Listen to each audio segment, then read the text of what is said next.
Après près de 2 décennies de combats farouches pour le retour de la paix en Casamance, la plateforme des femmes et ses 15 organisations fêtières sont à bout de souffle à cause d'une rareté des ressources. Situation qui justifie la tenue de cette table ronde avec les partenaires techniques et financiers à la veille de la commémoration de la Journée internationale de la paix. Regarder de l'avant, c'est préparer le post-conflit. On doit y être déjà.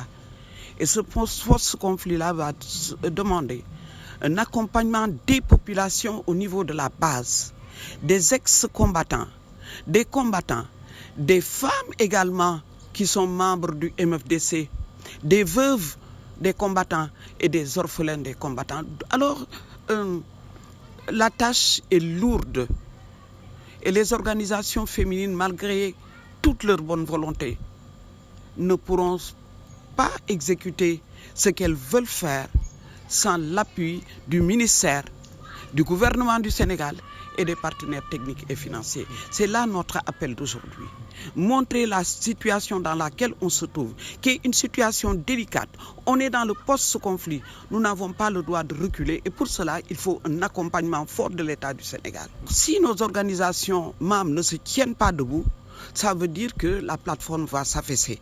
Et nous avons donc décidé aujourd'hui d'appeler tout le monde, de parler avec les partenaires, de les sensibiliser sur la situation des organisations membres de la plateforme et également de la plateforme.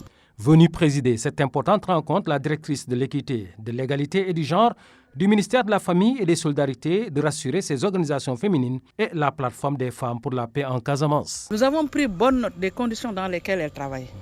Beaucoup d'entre elles font du volontariat. Et à notre sens, la paix n'a pas de prix. La paix est une affaire de tous. Et c'est en ce sens que nous saluons leurs efforts et leur engagement désintéressé. Mais aussi, nous avons senti l'engagement des partenaires qui les accompagnent. Certes, les ressources sont devenues une denrée rare, mais je pense que c'est le moment, plus que jamais, de remobiliser les troupes pour que nous puissions atteindre cet objectif autour d'un idéal commun, le bien précieux qu'est la paix.